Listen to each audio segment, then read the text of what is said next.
Oke, kita mulai ya. Assalamualaikum, selamat pagi semuanya. Terima kasih untuk teman-teman yang udah hadir hari ini di acara perdana ya dari kita, persembahan dari alumni Teknik Informatika khususnya. Dan walaupun di sini juga mungkin ada teman-teman yang hadir dari sistem informasi, tidak apa-apa, kita tetap memfasilitasi ini.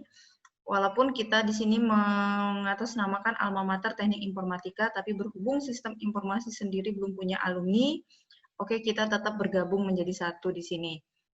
Sebelumnya perkenalkan dulu, saya Dike BM, saya dari Angkatan Teknik Informatika 2010. Sekarang saya bekerja sebagai dosen di Surabaya.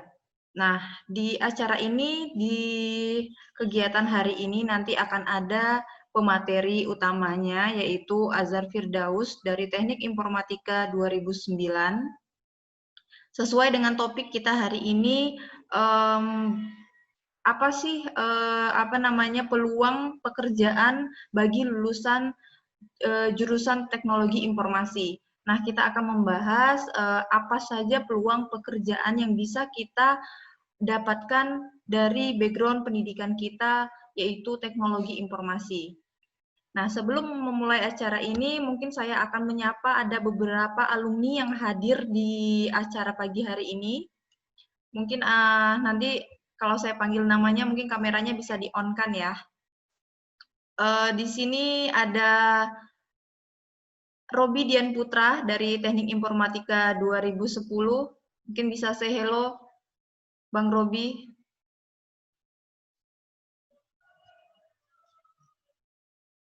Oke, halo Robi. Robi Dian Putra.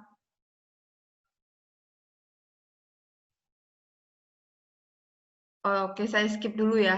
Mungkin selanjutnya ada Kak Edo Akmal Hakim dari Teknik Informatika 2008. Halo Kak Edo, on mic. Halo, selamat pagi semuanya. Selamat pagi. Ini Kak Edo dari Teknik Informatika 2008. Kemudian di sini ada lagi senior yang hadir, Yodi Ferdiansyah. Kak Yodi, say hello. Mic-nya on, Kak. Siap, Kak. Halo, Assalamualaikum. Waalaikumsalam. Ini Kak Yodi Ferdiansyah dari Teknik Informatika 2009. Terima kasih Kak Yodi. Siap. Yuk. Kemudian ada Said dari Teknik Informatika 2013 ya. Halo, selamat pagi. Selamat pagi. Said on kamera dong, biar kawan-kawan yang lain bisa lihat. Lagi mati kameranya, Mbak. Ada masalah itu. Oke, makasih Said. Kemudian ada Yogi Pratama, ini alumni atau bukan ya?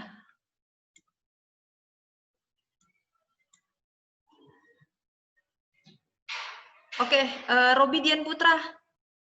Robi Dian Putra. Halo, on kamera dong, Bang. Halo, Assalamualaikum. Waalaikumsalam. Ini Robi dari Angkatan 2010. Mungkin mungkin ada yang kelewat, mungkin bisa dikoreksi ya yang udah hadir senior. Oh iya, ada Bu dosen kita, Mbak Julia. Say hello Mbak Jul.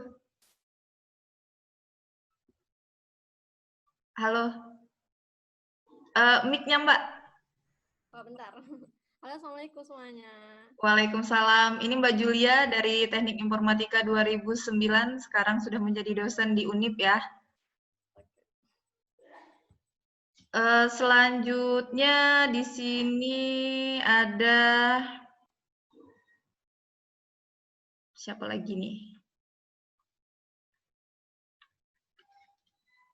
Mungkin kalau ada senior yang hadir, yang dengar suara saya, mungkin kalau saya kelewat bisa langsung on mic dan kameranya ya.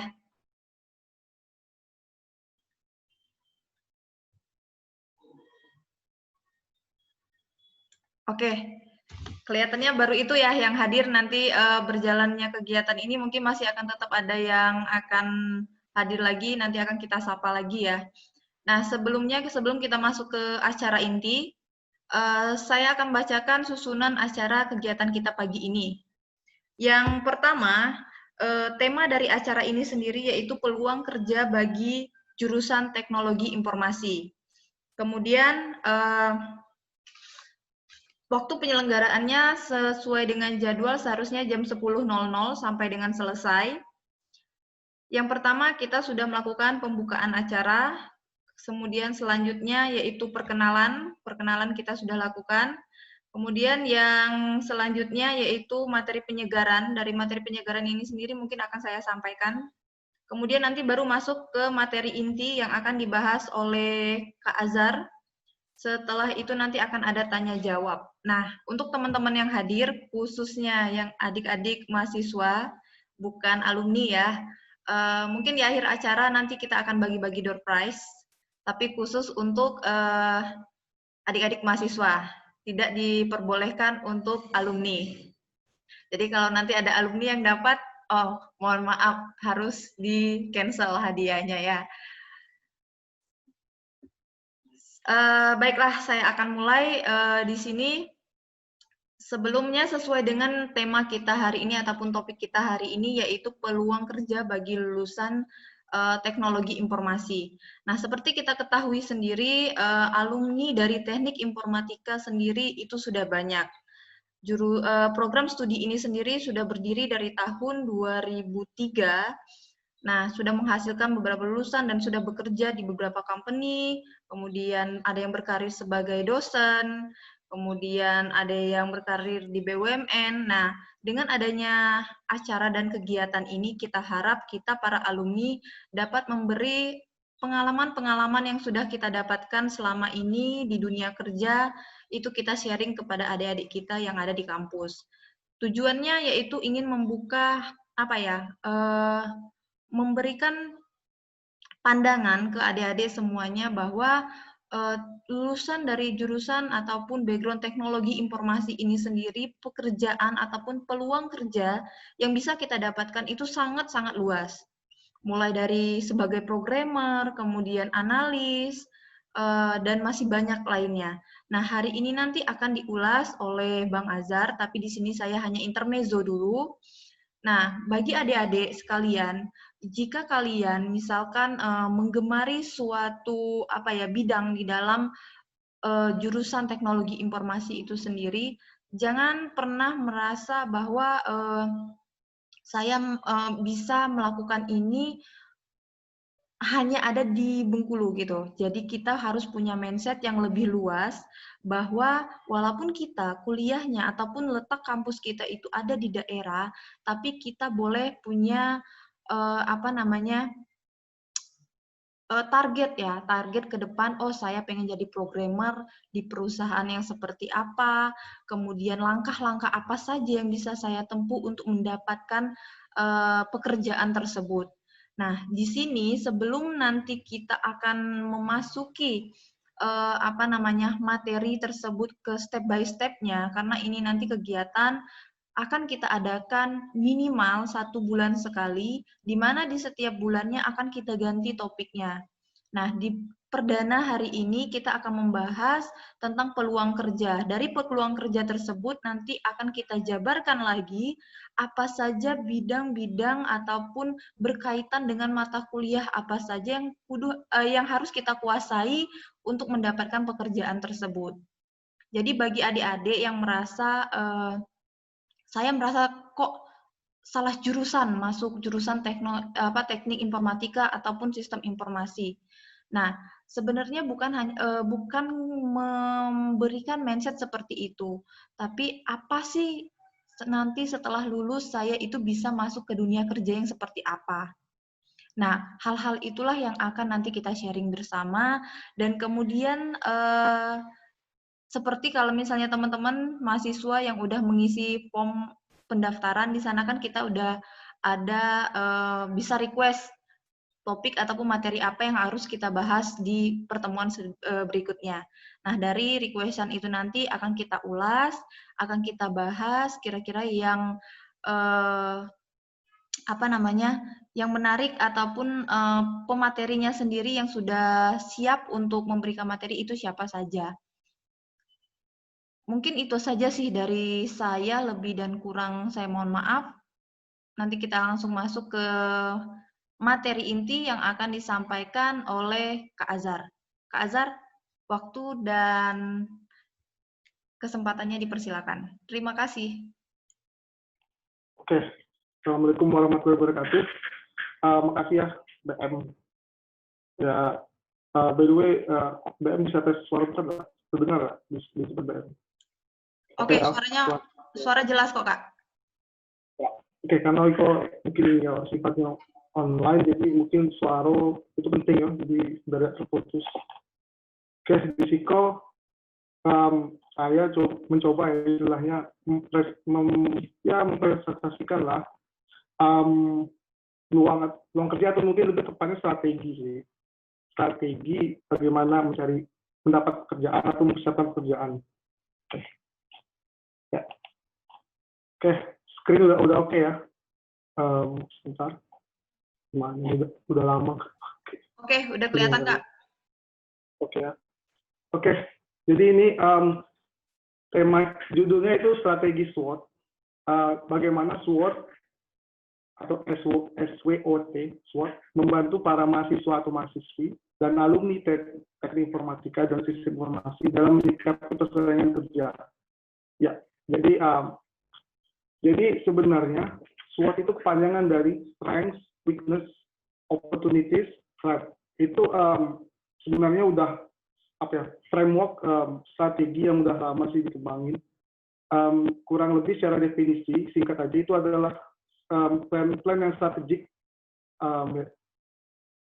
yang digunakan untuk membantu seseorang atau organisasi untuk mengidentifikasi strength itu kekuatan ya, weakness kelemahan, lalu opportunity itu kesempatan, dan threat ancaman yang berhubungan dengan bisnis, komposisi bisnis atau project planning, perencanaan project. Tapi ini terkhusus bisa digunakan untuk orang, untuk kita untuk istilahnya memetakan situasi kita sekarang, dan kita mau istilahnya kita mau menarget sesuatu, kita udah bisa bisa bilang kita sudah memetakan, kita tahu posisi kebijakan kita di mana.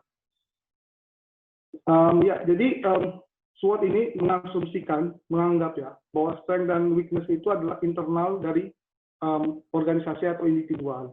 Sementara opportunities dan threat atau kesempatan dan ancaman itu berdasarkan dari luar. Jadi benar-benar dipisah ya, benar-benar dipisahkan dari dalam dan dari luar.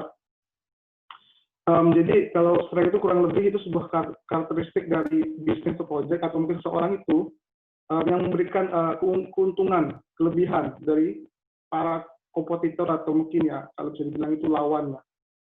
Dan juga weakness itu adalah karakteristik bisnis ataupun orang atau mungkin project yang membuat orang itu atau entity itu ataupun orang tersebut dan organisasi tersebut itu disadvantage kurang diuntungkan lah dalam kompetisi. Sementara ya kesempatan itu adalah sesuatu yang bisa dieksploit ke depan, yang mungkin sesuatu yang tidak diketahui, mungkin pernah mendengar istilahnya the unknown known. Jadi sesuatu yang kita tahu tapi kita belum tahu sebenarnya gitu. Sesuatu yang ada tapi kita belum memahami, yaitu opportunities. Lalu terakhir itu ada threat ancaman, yaitu suatu elemen atau apapun lah itu yang dari luar yang dapat memberi ancaman atau mengagalkan suatu rencana atau mungkin suatu planning dan semacamnya. Ya, ini sebenarnya subjektif ya. Saya mencoba untuk melihat situasi yang kalian dapat, yang kalian punya sekarang, dan mungkin beberapa saya sudah sering kontak dengan orang-orang di universitas dari TI dan SI. Jadi ini yang saya bisa tangkap ya. yang saya bisa evaluasi, dan ini subjektif. Jadi depannya mungkin di sini apa istilahnya, ada yang mungkin kurang tepat atau mungkin pas, mungkin bisa dikoreksi pas tanggal jawab nanti. Oh bang, ini bang, selain kita ada tambah satu lagi, boleh dibilang nanti ke depannya. Atau weakness-nya, oh ini kayaknya nggak cocok bang. Apa ya? Nanti bisa dikasih tahu aja. Jadi intinya di sini adalah subjektif dulu. Jadi intinya kakak di sini juga mau memberitahu juga ya, bahwa SWOT ini sebenarnya evaluasi subjektif dan biar bisa memapping keadaan strength, weakness, opportunity, threat gitu. Oke, jadi mulai dari strength dulu ya. Pertama strength jelas banget. Kak Azhar, maaf, suaranya bisa diiniin terlalu bising, kresek-kresek gitu. Oke, kresek-kresek ya. Oke. Tadi dari batas mana ya, Bang? Mungkin terlalu dekat apa ya? Kok cuma oke ya? Coba lagi. Oke, sekarang gimana? Mendingan. Oke, coba dari Siko ya. Oke, sorry ya, itu tadi mungkin speakernya ya ada masalah dikit lah. Mungkin aturan jarak.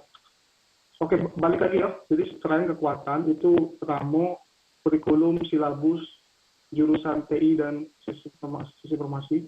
Pastinya kurikulum kalian itu selain kalian, istilahnya modal, aset. Kalau kakak kece, kalau bisa dibilang itu aset yang tidak bergerak. Lalu komunitas mahasiswa dan alumni, ini penting banget ya.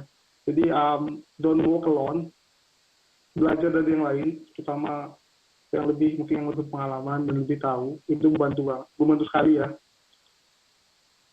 Informasi bertambah banyak dengan cepat ya. Kalau misalnya kompleksitas itu udah n pangkat kuadrat, bayangin kayak bakteri perkembangannya cepat banget. Saking efektifnya komunitas itu. Oke, dari situ weakness, to be honest, ada dua yang saya pahami ya. Mungkin bisa dibilang keterbatasan informasi tren atau perkembangan teknologi informasi dan peluang pekerjaan. Ya mungkin kalian kurang dapat informasi ya dibandingkan dengan orang yang ada di Jabodetabek, mungkin kota-kota besar di Indonesia seperti Bandung, Makassar, Medan dan semacamnya. Mungkin di situ kita masih kurang ya, masih benar-benar disadvantage.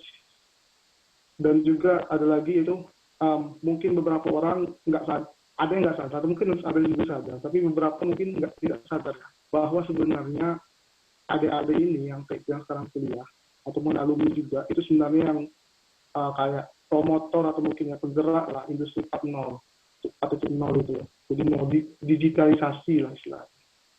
Oke. Dan terakhir opportunity, ini kesempatan yang kalau kalian udah nampak sekarang, itu tren kebutuhan sarjana TI dan SI itu terus meningkat pastinya kebutuhan ya. Jadi sedikit kakak bahas ya tentang tren dunia sekarang. Dunia sekarang itu sibuk banget dengan AI, data science, itu gede banget ininya peluang kerjanya di sana. Jadi AI itu sebenarnya benar-benar ancaman ya untuk Indonesia. Kenapa? Karena AI itu mengganti beberapa pekerjaan. Contoh yang paling simpel aja, customer service itu bakal terganti dengan AI. Jadi beberapa perusahaan, mungkin beberapa kayak rumah sakit atau mungkin ya bank atau mungkin ya dan lain-lainnya yang mungkin kayak public service itu bakal bisa digantikan dengan chatbot mungkin produknya itu AI sendiri. Tapi itu tidak mengancam untuk TI, angkatan sarjana TI dan SI tetap tidak mengancam ya. Karena malah dibutuhkan. Karena butuh programmer, butuh maintainer dan macamnya. Pastinya tergantikanlah pekerjaan dari CSI. Dan sebenarnya perusahaan juga mau juga sih istilahnya mereka akan mengurangkan biaya lah untuk membayar. Itu fakta ya. Jadi kita dunia social impact-nya itu fakta dulu. Lalu ini juga ya peluang besar untuk menjadi entrepreneur. Entrepreneur kan sekarang kan masih contoh tradisional ya, misalnya kayak ya, mungkin buka usaha, mungkin buka tempat wisata dan semacamnya. Sebenarnya ID ini juga bisa memberikan kayak poin baru ya, atau mungkin pengalaman baru untuk bagi para konsumer. Mungkin kalian pernah lihat kayak misalnya ada sekarang ada warung pintar, ada mungkin sekarang ada fintech seperti Oppo dan mungkin ada GoPay. Jadi sekarang ini kayak apa? Itu model kayak wujud-wujud enterprise IT ya. Jadi istilahnya membuat enterprise itu membuat apa ya? Kalau kurang lebih kalau saya pahami itu memberikan nilai baru ke sosial. Kurang lebih seperti itu ya. Nanti dikoreksi aja saya lupa cepat. Oke, terakhir ya, threat ancaman. Ini yang sebenarnya yang saya pengen kakak ada di sini. Sebenarnya kalian walaupun dikasih opportunity, tapi kalian ada threat juga.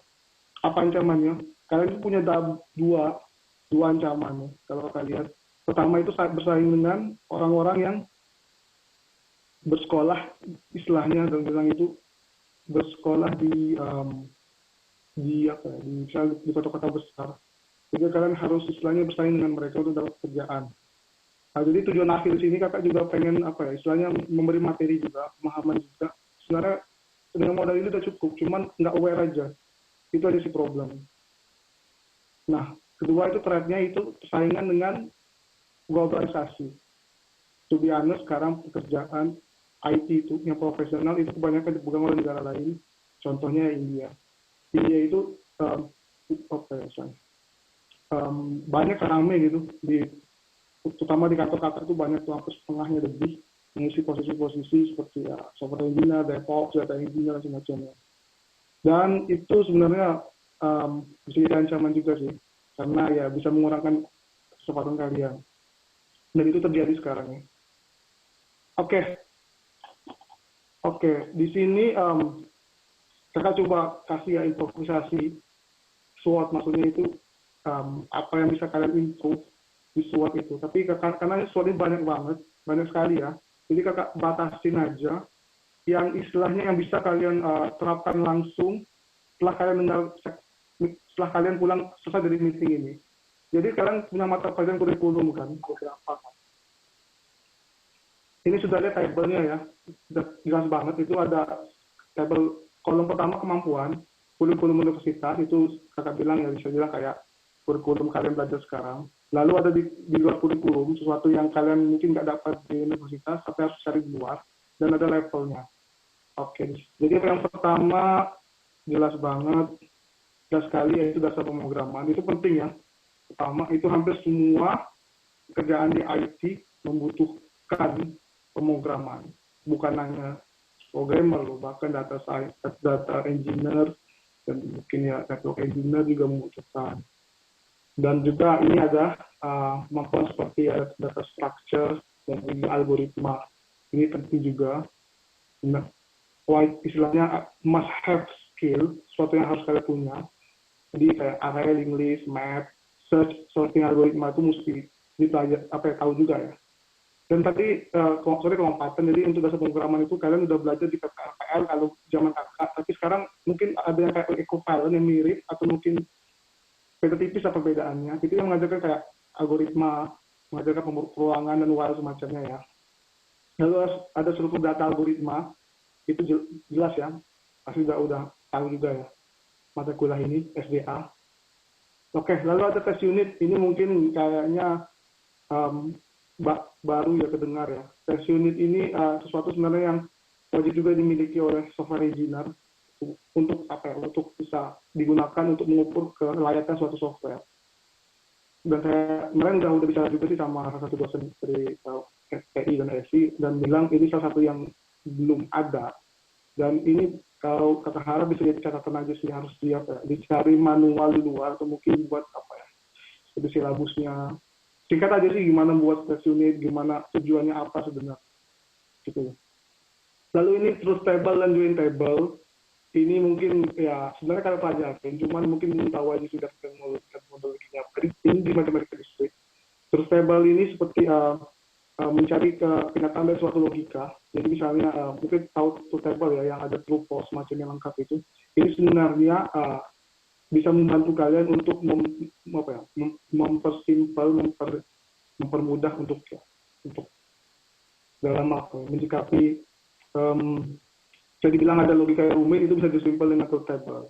Lalu join table sebenarnya juga itu adalah prinsip dari dari logical table juga, maksudnya kayak misalnya A dan B gitu maksudnya, A dan B atau A or B gitu. Itu sebenarnya di sana sih penerapannya. Lalu pemrograman berdasarkan objek, ini salah satu juga penting sih, karena rata-rata pemrograman sekarang kan berorientasi objek ya. Itu skillnya dasar pastinya. Oke, yang tersebut tadi mungkin kelupaan tabelnya itu sebenarnya dasar juga ya. Lalu source control gate, kayak kalian karena bekerja mungkin kan nggak mungkin solo karir mulu ya, karena ngoding itu bahkan satu form Android page aja itu mungkin bisa 2 orang, mungkin bisa tanya sama yang yang Android engineer juga, 2-3 orang. Jadi kalian perlu skill pairing programming, jadi di mana kalian berkolaborasi bersama-sama membangun software. Jadi di situ source control itu nanti diajarkan di mana kalian buat branch, habis itu pull request, lalu membuat apa, mendistribusikan change ya. Lalu satu lagi yang paling apa itu menyatukan coding kalian biar bisa berjalan sesuai dengan diharapkan. Habis itu manage konflik dan semacamnya. Itu semua ada di internet dan di komunitas juga ada. Lalu programming framework itu perlu juga ya. Salah satu misalnya kayak coding Vector, Laravel, dan Spring. Karena beberapa perusahaan meminta juga sih mereka paling nggak pernah buat atau nggak tahu lah gimana pemakaiannya gitu. Oke, selanjutnya Linux sistem operasi jelas banget sekali ya, sistem operasi dan ya penggunaannya bagaimana. Ini biasanya kalau to be honest, bukan ini lebih ke ini ya, ke mungkin ke data engineer atau mungkin network engineer. Oke, IP address, submas, konfigurasi router, benar banget ini dasar banget untuk network engineer. Itu kalian dapat dari dengan komputer. Lalu desain pattern itu suatu pemrograman yang sudah diatur. Jadi misalnya kayak factory untuk objek semacam itu otomatis itu bisa dasar, menengah, dan ekspansi. Dan itu saya rasa belum diajari juga sih di kampus. Nanti direfleksi ya kalau udah. Oke, terakhir PM. Gimana suaranya, masih oke nggak sampai kini? Masih, Kak. Pasti ya, oke. Oke, sorry ada potong di tempat tadi, ini untuk pastikan dulu aja, biar tidak apa potong. Ya, selanjutnya ada SQL database, join table tadi, data diagram, dan indexing key. Ini data data dan desain analisa algoritma. Kenapa gabung? Karena ada SQL database untuk yang data, ada join table, basis data, ada ERD atau Entity Relationship Diagram, itu di database, lalu indexing key. Sebenarnya ini database, tapi ada di mana indexing ini mengimplementasikan salah satu struktur data seperti binary tree dan juga hash map atau map ya. Oke. Itu bisa didapat di kampus kalau kurang lebih. Pasti ada itu. Oke, NoSQL database mungkin ini benar-benar baru ya. Itu istilahnya NoSQL, berarti nggak pakai SQL, jadi nggak pakai select, dia modelnya pakai pencarian dokumen. Misalnya kalian butuh dokumen dengan karakteristik ini, misalnya judul atau mungkin dokumen yang berhubungan dengan mahasiswa, misalnya NPM ataupun nama, biasanya pakai ini. Langsung aja dibilang saya pengen buku ini dan judul ini terus ini kurang lebih seperti itu. Jadi langsung ya. Jadi nggak usah pakai misalnya select atau gimana gitu. Ini contoh database-nya yang MongoDB, Alengo, dan juga ada indexing key, sama-sama bisa indexing key. Dan ini belum diajarin kalau kakak tanya kemarin. Jadi bisa dilihat di luar. Oke, terakhir UML. Ini dasar dan menengah. Dipelajarin semuanya boleh, cuman biasanya itu jarang ditanyain sih. Misalnya kamu desain ini sekali biasanya jarang. Soalnya mungkin kalau kalian mau ngejar sistem analis, mungkin kalian suruh buat semuanya. Cuman kalau kalian ngejar software engineer atau mungkin network, kalian lebih honest satu paling nggak saya diagram ataupun pas saya nggak terlalu banyak. Tapi dipelajarin untuk dasarnya oke, no worries, nggak masalah. Ini terakhir ini yang paling sering ditanyain, dan ini biasanya kalau nggak bisa jawab, kalau perusahaan gede biasanya susah sih. Itu namanya time complexity, space complexity, dan big O notation. Itu ada di desain analisa algoritma. Ini ya sebenarnya mengukur seberapa kompleks suatu algoritma atau mungkin data structure berdasarkan waktu dan space-nya. Jadi seberapa dia Kalau misalnya dia berkembang terus, itu ntar bisa diukur dengan time complexity ini. Dan juga space complexity. Contoh misalnya binary tree, itu time complexity-nya itu log n, lalu untuk space-nya itu n. Ya, kasih tahu ya maksudnya apa itu kalau yang udah belajar. Lalu ini recursive.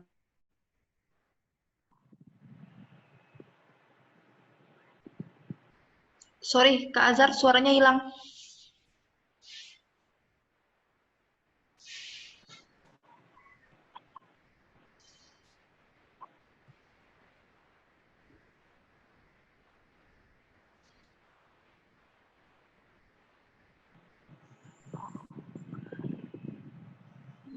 Oke, sorry ya, tadi, ini ada masalah di speakernya, tapi masih bisa dengar ya BM ya?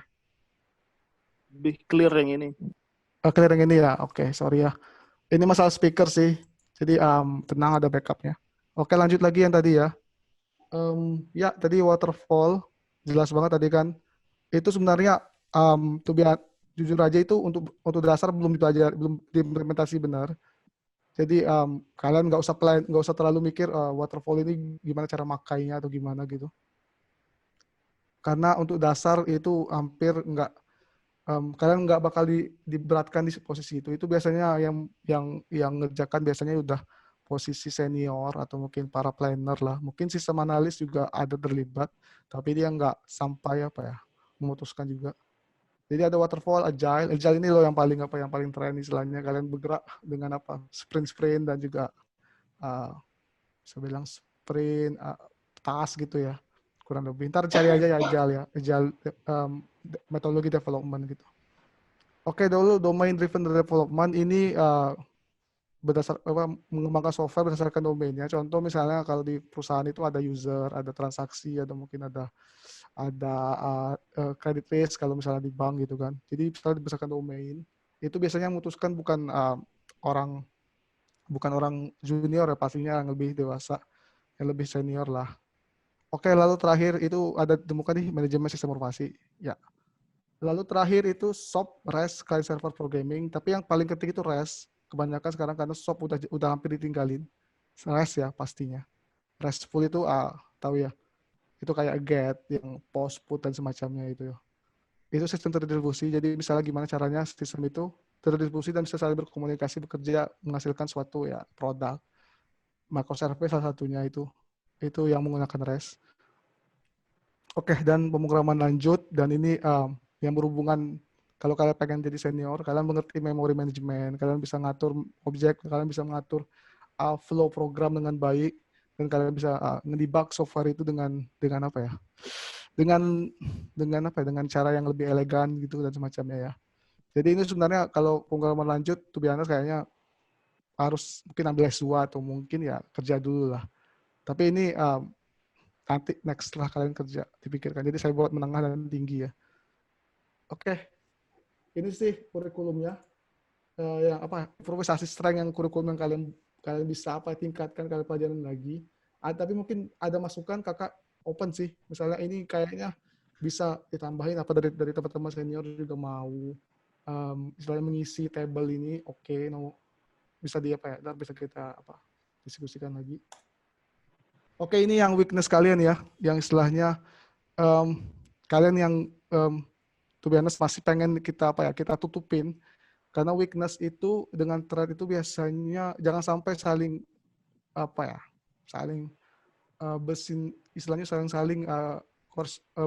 bersinambungan lah bahasanya. Kalau misalnya kayak gini loh, misalnya kalian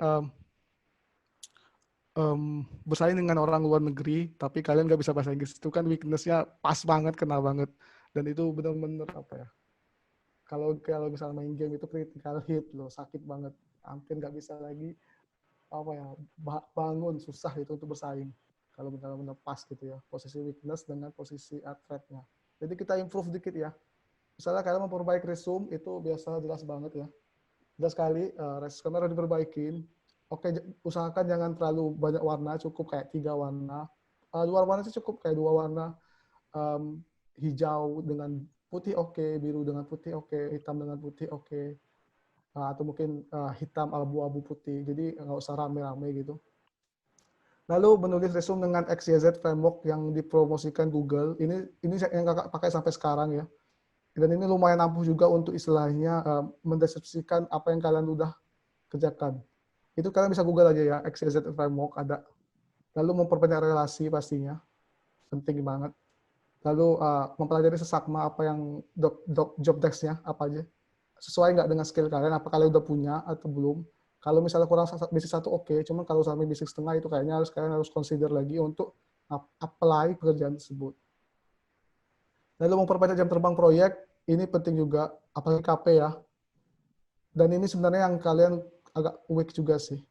Karena kalian di Bengkulu kan masih belum banyak ya tempat untuk KP. Misalnya kalau di Jakarta ini banyak kayak misalnya di Traveloka bisa, di OVO bisa, di mana lagi ya, di Warung Pintar bisa, di Halo Dokter mungkin bisa. Mereka banyak kesempatan. Walaupun ya jangan bilang mungkin kayak Universitas Gunadarma atau mungkin Universitas Mercubuana, mereka bisa ikut di sana. Jadi kayak dapat hands-on skill, sementara yang dari luar Jakarta atau mungkin kota-kota besar agak kesulitan di sini. Jadi mungkin berbanyak aja lah. Istilahnya kalian udah hands-on, saya udah buat, ini jadi gitu. Terakhir ini penting ya, karena kalian menyikapi sesuatu yang berkembang cepat, memperbanyak buku itu sangat krusial juga, penting banget. Harus ada, harus banyak baca buku ya, terutama untuk para mahasiswa dan juga mungkin alumni juga disarankan juga banyak baca buku berhubungan dengan TI. Ya. Oke, ini buku-buku yang rekomendasi ya. Ini sebenarnya buku yang saya baca terutama. Itu ada Clean Code, Handbook of Agile Software Craftsmanship. Ini ada ntar ISBN-nya. Ntar di-share aja. Ntar ini presentasi bisa di apa? Ntar kakak share ya. Ini kurang lebih gimana cara buat program coding itu lebih lebih bersih, nggak terlalu banyak noise gitu, jadi lebih rapi. Ini biasanya kayak untuk senior ini bisa dilihat kalau misalnya codingnya ya bisa bilang nggak rapi bagus gitu. Itu dari sana sih. Lalu ada computer science distill, learn the art of solving computational problem. Ini sebenarnya rangkupan semua skill-skill yang dibutuhkan sebagai software engineer. Semua dirangkum. Mungkin yang udah mau tamat baiknya baca buku ini, selesaikan aja. Semua ya bukunya itu semua materi-materi pelajaran kalian, misalnya kayak misalnya logical gate, lalu ada juga belajar data structure, algoritma, lalu kalian juga akan belajar rekursif, di sana juga diajarin juga bukunya itu. Diajarin juga dengan rekursif, lalu juga kayak strategi-strategi seperti kayak divide and conquer, lalu sebagai ada lagi banyak sih. Lalu efektif Java ini untuk Java hardcore ya, untuk yang lebih efektif. Ini buku yang kakak baca juga biar Java kalian lebih efektif. Tapi ini untuk khusus Java doang. Lalu Pragmatic Programmer from Junior to Master, ini juga buku bagus juga untuk istilahnya bagaimana kalian memahami programming secara pragmatis.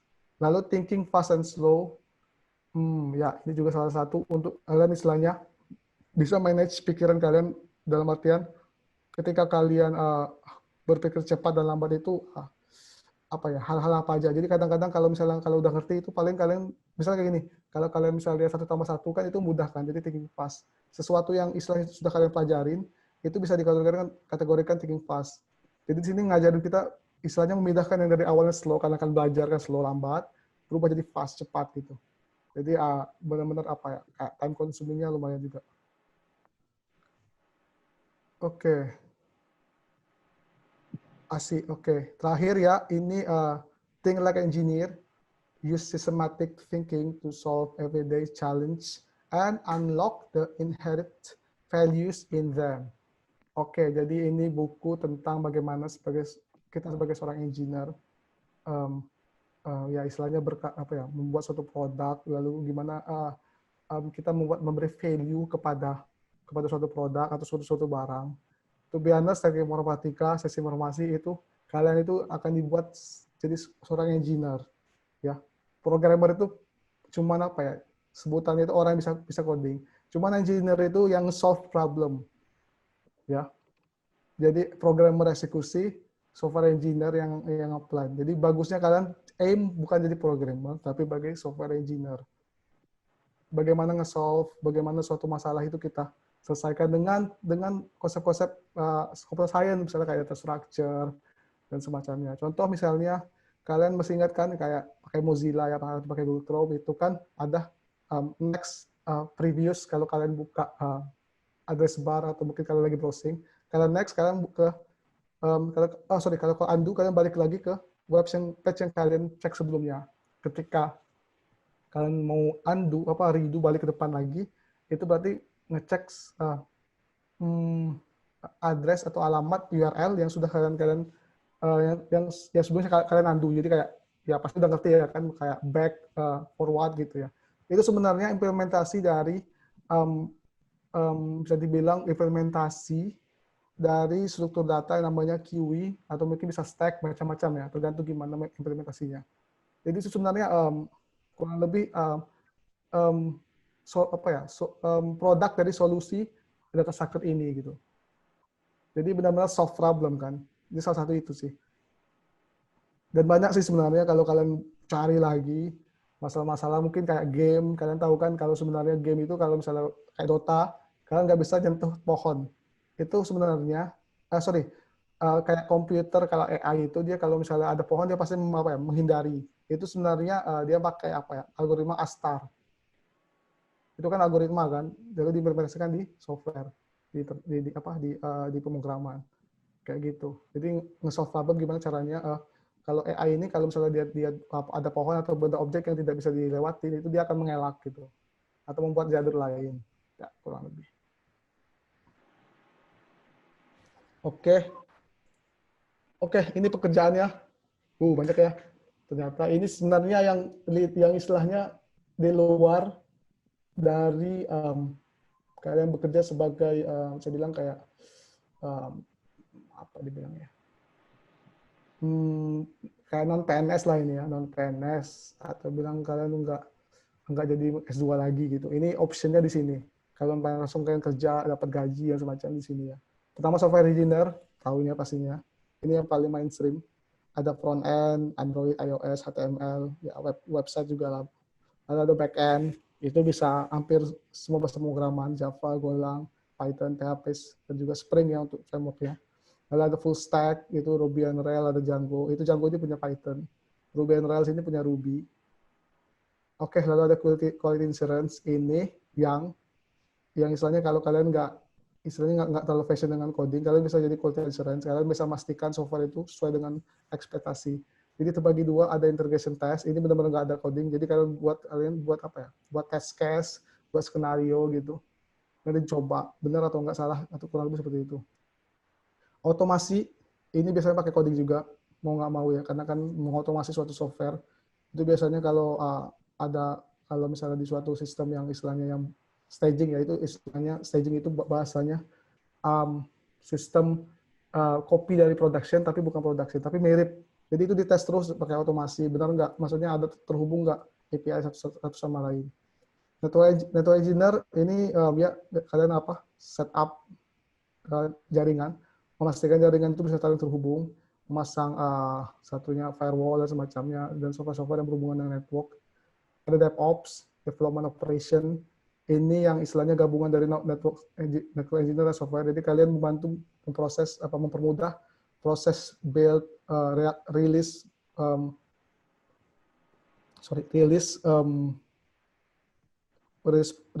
produk. Misalnya kayak bisa dibilang kayak mau ngedeploy change yang istilahnya yang kalian buat, perubahan yang kalian buat itu lebih mudah. Jadi mereka yang ngatur misalnya kayak pipeline yang untuk deployment, lalu ada juga Jenkins mungkin pernah dengar ya, salah satunya itu. Banyak sih mereka juga ngatur juga memonitoring juga suatu. Sekarang kan udah pasti ada dengar Docker ya, Kubernetes atau mungkin ya itulah kurang lebih. Dan itu kalian harus mantau juga kayak misalnya CPU-nya dan juga network-nya dan juga dan macam-macam.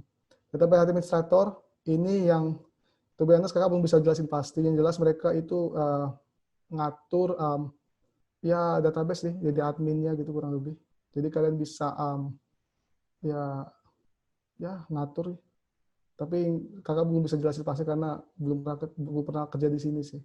Database engineer itu memastikan kalau database itu ketika dia production on live itu nggak down karena database itu yang paling sering diakses. Bayangkan kalau di perusahaan kakak itu hampir ada sekitar 1 juta query dalam sehari. Itu harus mereka manage, baru mereka atur. Habis itu setelah itu ketika software engineer mau buat sesuatu dan juga pakai SQL query yang berat, itu biasanya data engineer yang bilang, oh ini jangan pakai ini, pakai yang ini, menyarankan. Atau mungkin indexing apa. Jadi menyarankan indexing lalu menyarankan tipe datanya yang istilahnya efisien sesuai dengan prinsip data engineer. Lalu struktur engineer, ya ini kurang lebih ya, ini yang udah high level ya, ini sebenarnya udah, kakak belum bisa jelasin pasti, tapi ada ini. Security engineer itu ya mastiin lah, gimana security dari suatu, misalnya suatu infra atau gimana. Lalu IT infra yang ngatur semua infrastrukturnya. Lalu principal engineer, ini yang istilahnya yang ngatur komponen-komponen software, lalu gimana change itu diatur, lalu refactoring dan semacamnya. Ini salah satu yang udah advance juga. Nah, ini yang 4 ini yang baru banget, yang istilahnya Indonesia aja masih nggak terlalu banyak. Tapi ini sekarang masih lagi dicari sih. Kayak data analis, yaitu kalian harus lakukan kayak ya kurang lebih visualisasi, melakukan gathering data dan melakukan tes A/B test itu salah satunya, dan juga melakukan uji hipotesis dalam suatu data. Jadi kalian harus ngerti statistik ya untuk data analis, data scientist itu. Apa? Sorry. Oke, jadi data scientist, data scientist. Video kakak adikku. Oke, jadi scientist kurang lebih dia itu bagian dari data analis, tapi dia belajar machine learning. Jadi dia istilahnya karena data itu udah banyak banget ya, jadi nge-handle data sekarang, mungkin big data pernah dengar ya, itu nggak semudah yang nggak sesimpel sekarang. Jadi ada caranya dikit, jadi dia memanfaatkan machine learning algoritma untuk bisa mencari pattern dari suatu data. Machine learning ini adalah part dari data scientist, tapi juga bisa bukan part juga. AI engineer itu ya tadi artificial intelligence, chatbot semacamnya. Oke. Next ini yang istilahnya yang non coding kalau kakak bilang. Beberapa kayak Scrum Master itu yang ngatur semua flow task. Habis itu beberapa perusahaan mungkin bisa ada suruh ngoding juga, tapi beberapa perusahaan juga nggak ada. Jadi tergantung sih kondisinya. Product manager yang istilahnya bisa bilang kita pengen buat ini, tolong dibuatin kayak gitu kurang lebih bahasanya. Jadi mereka yang mengatur semua requirement, kebutuhan-kebutuhan ya. Tadi mungkin UML mereka yang buat ngedesain sistem atau gimana semacamnya. Lalu ada UI UX designer, ini to be honest kayaknya model Photoshop bisa. Nggak perlu sih, harus coding. Karena yang mengimplementasinya itu bakal front end, yang eksekusi. Ini cuma ngedesain doang. Misalnya misalnya kayak page di handphone di Android itu, jadi kayak tabel-tabelnya look and feel, warna semacamnya. Lalu ada VP, Vice President kalau nggak salah. Ini ada masing-masing si data engineer, ini udah senior banget tuh. Udah jam terbangnya udah 10 tahun lebih ya. 10 tahun ke atas. Lalu ada Chief Technology Officer, ini yang paling tinggi itu untuk mengatur semua teknologi yang ada di suatu perusahaan kurang lebih. Jadi kayak dia mengatur strategi, membuat plan, merancang tim, lalu dan semacamnya. Oke.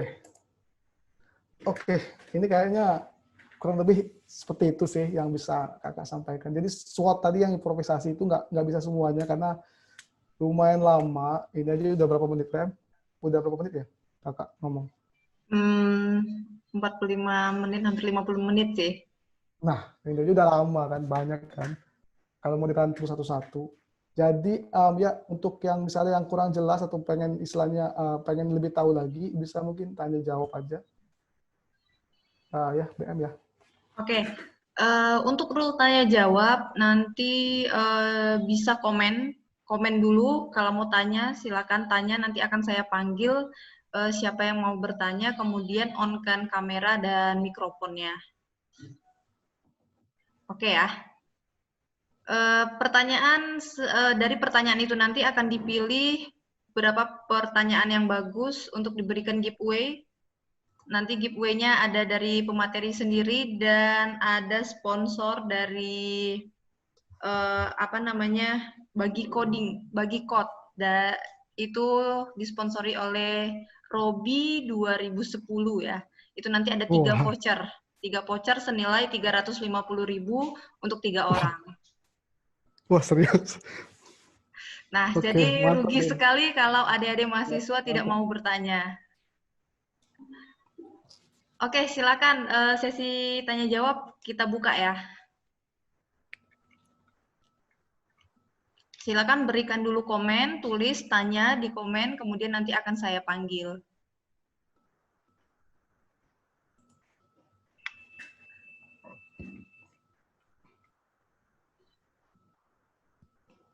Oke, silakan. Febrianto Ramandes. Oke. Mic dan kameranya silakan di-on-kan.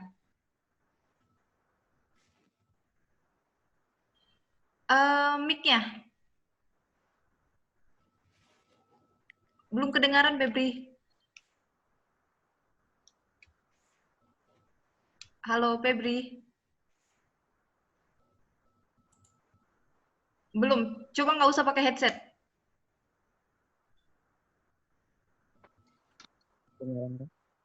Ini kedengaran. Ya. Oke, silakan. Nama panggilannya, kemudian angkatan dari angkatan berapa, jurusannya SI atau Teknik Informatika.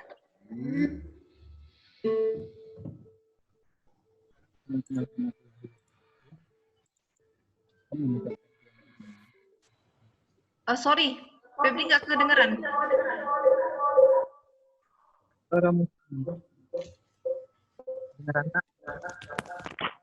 Oke. Silakan. Assalamualaikum warahmatullahi wabarakatuh. Waalaikumsalam. Baiklah, perkenalkan nama saya Febrianto Ramandes, biasa dipanggil Febri, di jurusan Informatika angkatan 2019. Oke. Terima kasih atas kesampatannya. Saya ingin bertanya, kan ada metode SWOT, yaitu strength, weakness, opportunity, sama threat. Itu bagaimanakah caranya kita untuk membuat sebuah kelemahan dan ancaman itu agar bisa menjadi sebuah peluang dan sebuah kekuatan? Itu pertanyaan yang pertama.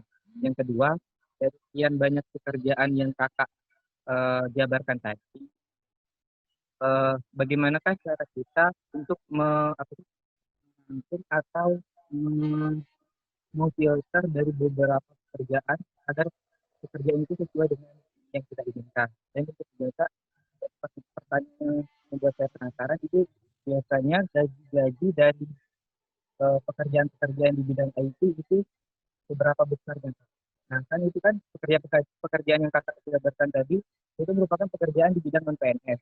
Nah, berapa gaji dari masing-masing pekerjaan tersebut dan bagaimanakah peluang kita, karir kita ke depannya apabila bekerja di bidang-bidang tersebut? Terima kasih. Assalamualaikum warahmatullahi wabarakatuh. Waalaikumsalam. Oke, terima kasih Febri. Kak Azhar langsung dijawab atau gimana? Tadi pertanyaannya yang pertama bisa apa ya? Tadi belum nangkapnya lagi. Yang pertama itu dari strategi SWOT itu apa yang menjadi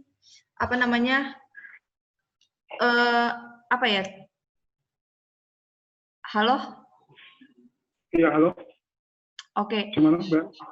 Dari strategi SWOT itu yang bisa di antara kelemahan, kekuatan, kemudian kesempatan dan ancaman itu apa sih strategi yang bisa dipersiapkan oleh mereka. Kemudian yang kedua, dari beberapa bidang pekerjaan yang dijabarkan tadi,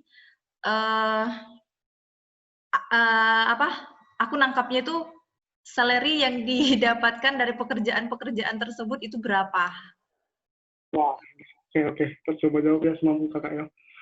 Yang terakhir 3 tadi kan? Satu lagi apa? 2. Itu Pak. Karir juga tadi satu lagi, ke mana ke depannya? Oh iya, karir ke depan untuk pekerjaan tersebut. Oh tadi, by the way, tadi belum kita kedengaran namanya siapa tadi? Febrianto Ramandes dari TI 2019. Oke. Ya. Oke, kalau itu kakak coba bahas kalau bilang itu secara definisi aja lah, simpel aja. Sebenarnya suatu strategi dewe ya deh ya. Jadi itu strategi. Jadi strategi itu mungkin dibilang bisa juga, cuman karena strategi, jadi itu pola itu dulu. Pertama simpel aja. Identifikasi dulu yang 4 itu tadi di diri kalian atau mungkin di organisasi. Carikan dulu ya. Nah, jadi kan kalian tahu kan strategi yang mana itu yang keunggulan kalian, weakness kalian yang itu yang lemah kalian. Lalu opportunity itu kesempatan di luar, ya informasi semacamnya gitu. Dan juga threat ancaman. Itu otomatis, nah jadi intinya di mana kalian yang mampu lah, yang kalian misalnya bisa spending ya waktu banyak lah. Kalau kakak pribadi, kalian harus meningkati strength kalian dan kurangi weakness. Karena opportunity saat itu kita tidak ada kontrol, lebih honest. Kita tidak pacak menentukan opportunity itu dalam artian kayak tren pekerjaan. Kecuali kalau kalian bisa buat opportunity ya, itu beda cerita. Tapi kalau kalian nggak bisa, kadang kalau kita pasif ya melihat situasi misalnya kayak pekerjaan yang bisa aja, otomatis kalian harus bisa manage strength kalian, habis itu weakness kalian dengan baik. Tadi kan udah ada triknya kan, salah satunya itu kalian harus tingkatkan beberapa hal mungkin di yang pelajaran kuliah kalian yang harusnya kalian pelajari lebih, gitu, atau kalian harus bisa extra time. Itu salah satu strategi juga untuk improve strength kalian. Weakness tadi ya misalnya kalian kurang informasi dan mungkin kalian misalnya tadi kurang informasi ya, itu kan salah satunya. Coba deh buka lagi, lihat ya. Sorry ya. Ya terdapat informasi dan juga nggak sadar dengan potensi, dan otomatis kalian udah kelewat kan, kalian udah sadar kan potensi kalian. Tapi untuk memastikan lagi mungkin kalian bisa keluar mungkin kita tanya orang lain gimana pekerjaan IT itu. Dan ini subjektif, kalian harus kembangin lagi dari situ, dari kakak yang kakak share ini. Individual mau kelompok gitu. Sorry, yang lain apakah dengar suara Kak Azhar? Dengar ya? Oke. Febrianto mungkin dilepas saja ya headsetnya tadi ya, nggak usah pakai headset.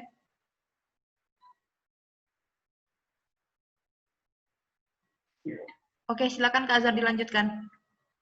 Oke, jadi tadi itu kurang lebih itu ya, Febrian ya, yang tadi yang bisa bantu kurang lebih. Jadi intinya dari 4 itu aja harusnya, karena kan strategi kan framework gitu dari awal. Kalau kalian tidak cocok dengan strategi itu, ganti strategi lain. Jadi istilahnya itu memang itulah modelnya. Strength dinaikkan, weakness diturunkan, dihilangkan atau cuman eliminasi. Kayak itu sih mudahnya.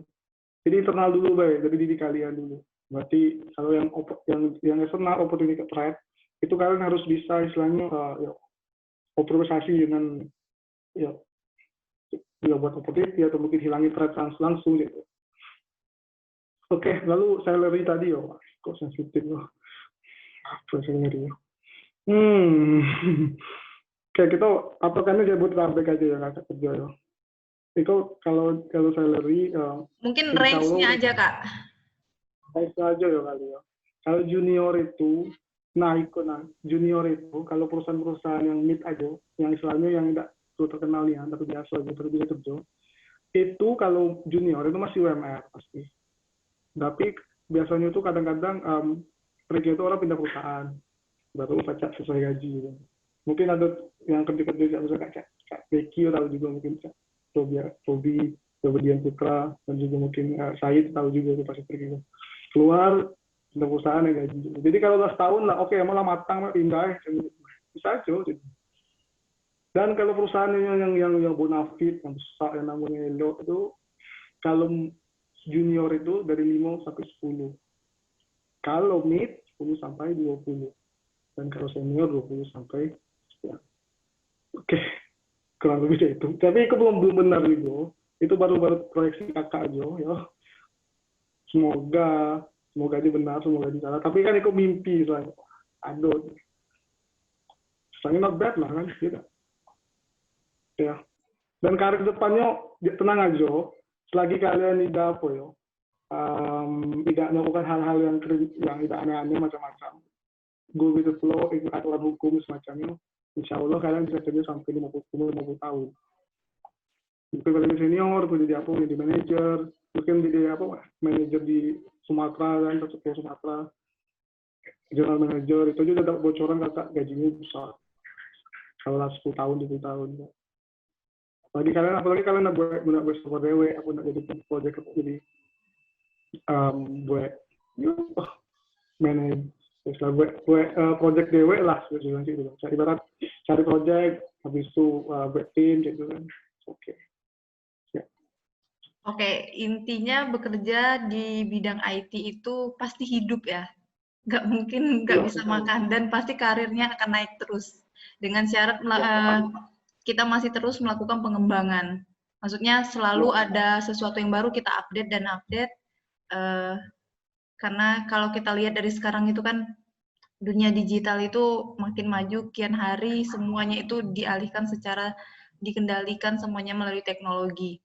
Jadi buat adik-adik yang sekarang masih berstatus sebagai mahasiswa, jangan pernah merasa bahwa kalian salah jurusan atau terpaksa masuk jurusan tersebut. Nah, sekaranglah kalian mengatur bagaimana membangun strategi bahwa jurusan yang kalian pilih, yang kalian geluti sekarang itu nggak salah. Karena kedepannya pasti akan dibutuhkan orang-orang di bidang IT ini. Oke, kita lanjut ke penanya kedua, yaitu Abi Daryansyah dari TI atau SI 2016. Oke, Abi silakan on kamera dan mic-nya.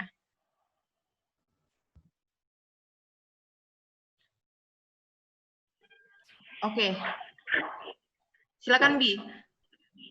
Oh ya, selamat pagi semuanya. Assalamualaikum warahmatullahi wabarakatuh. Waalaikumsalam. Sebelumnya saya mengucapkan terima kasih kepada senior-senior dan panitia yang telah mempersembahkan webinar persembahan alumni peluang pekerjaan bagi lulusan jurusan teknologi informasi. Mungkin langsung saja pertanyaan saya mengenai judulnya. Kalau untuk bidang usaha, kira-kira usaha apa yang bisa dijalankan tanpa harus meninggalkan ilmu yang udah didapatkan selama menjadi mahasiswa teknik informatika yang berpeluang besar sampai saat ini, terutama di musim Corona sekarang? Wah. Oke. Itu aja cuma. Silakan. Oke. Mungkin ada senior bisa bantu ini kok. Mungkin Kak Ayu Akmal bisa jawab. Karena entrepreneurship ya itu sifatnya. Mungkin bisa dijawab oleh Bang Robi Dian Putra, TI 2010. Bisa tolong dibantu. Lagi open sekarang. Oke, mic-nya Om. Oke, silakan coba bantu jawab. Kenapa itu Om Diki udah ketawa-ketawa? Halo semuanya, salam kenal ya. Saya Robi Dian Putra, angkatan 2010 ya. Udah lumayan lama, udah kurang lebih 5 tahun ya sejak lulus. Nah, terkait sama pertanyaan tadi, intinya sih mungkin nggak mau ilmunya hilang ya, tapi duitnya tetap ngalir gitu ya. Nah sebenarnya sih kalau misalkan ditanya bisnis apa, itu ada banyak ya. Pertama ya tadi ya, kalau misalnya kamu mau jadi bangsawan, bangsa karyawan, jelas kamu harus belajar terus mengikuti alur-alur teknologi yang ada. Kedua, seperti yang saya bikin ya, saya membangun sebuah platform belajar namanya Bagi Kode. Ini untuk sekarang materinya hanya membahas mengenai Android. Nah, di Android itu sendiri kan materinya ada banyak banget ya. Nah, di sini saya mengangkat materi-materi yang mungkin kalau kalian udah pertengahan semester bakalan dapat ya mata kuliah mobile itu ya. Kalau dulu sih kita belajarnya Android menggunakan Eclipse. Soalnya belum ada Android Studio. Nah, kalau sekarang udah pakai Android Studio. Cuman saya nggak tahu nih, nama materinya sama apa enggak. Soalnya kan kita teknik informatika. Kalau kalian kan sistem informasi ya, sejenis lah, tapi sama ya. Nah, menurut saya itu ya, selain kalian bisa jadi bangsawan, ya bangsa karyawan tadi, kalian bisa bangun platform buat belajar, di mana kalian sendiri yang menjadi mentornya, atau kalian bisa gabungin keduanya dengan gabung kayak di platform belajar, misalnya kayak di coding, terus yang terkenal lagi ya hackathon gitu ya. Nah, macam-macam kayak gitu, mungkin lebih ke fokus yang bukan bisnis ya, tapi lebih ke edukasi kalau mau memang untuk terus belajar. Atau bisa misalnya kayak seperti Mbak BM tadi, terus sama Om Deki ya, jadi dosen ya, Mbak Julia, nah itu pasti terus belajar sih.